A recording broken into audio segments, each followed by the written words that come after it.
د کراچۍ بنارس بخاري کالوني اوسیدونکي نور محمد دی، کوم چې KPT ریټایرډ ملازم هم و.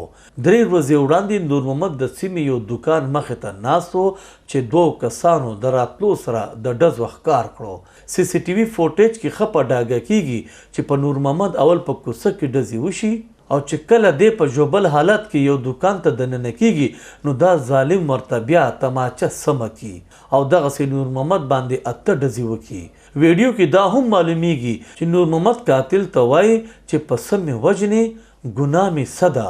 دغه رنګ د ډزو په ترڅ کې نور محمد په حق ورسي.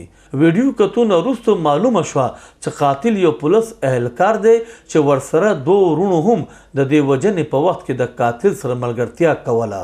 بېګناه وجلې شوي نور محمد زوی وایي چې زما پلار ډېر په بېدردۍ وجلې شوی، قاتلان دي په دار وخېجولی شي. ما والد صاحب ورته ویل چې یاره تاسو بچی ته ولې اخر ډزې کوئ، وجه څه ده؟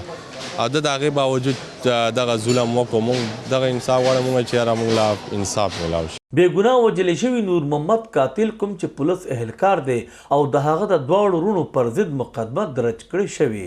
وجلې شوي نور محمد خپلوان او د کوڅې خلک وایي چې نور محمد د هر چا په غم کې دردېدلی کس و چې ترې هر سړی خوشحاله و. لوی ظلم کړی شوی، مجرمانو ته دې سخته سزا ورکړی شي. دلعزیز شخصیت و، زما نه ښکاري چې دنه څه خفه و یا د دې چا سره مسله وه یا څه خبره وه. سمجھ کې نه راځي چې دې سړي دا ظلم ولې کړی. لکه چا سره جنګ جګړه صدقه نشته په دغه ځای کې چې اخر موږ پخپله ویل چې اخر د دومره غټ اقدام ولې وکړو، لکه موږ دومره ظلم دومره زیاتېده ولې وکړو چې لکه دومره د بېدردۍ سره یې دې قتل کړو.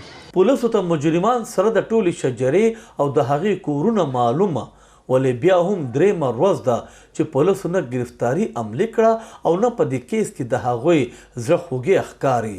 داسې معلومیږي چې پولیس خپل پیټي بند رول بچ کولو کوشش کوي. کنې څنګه کیدی شي چې تر اوسه مجرمان په ښار کې خلاصې تڼې ګرځي. نعمت زاده، خیبر نیوز، کراچۍ.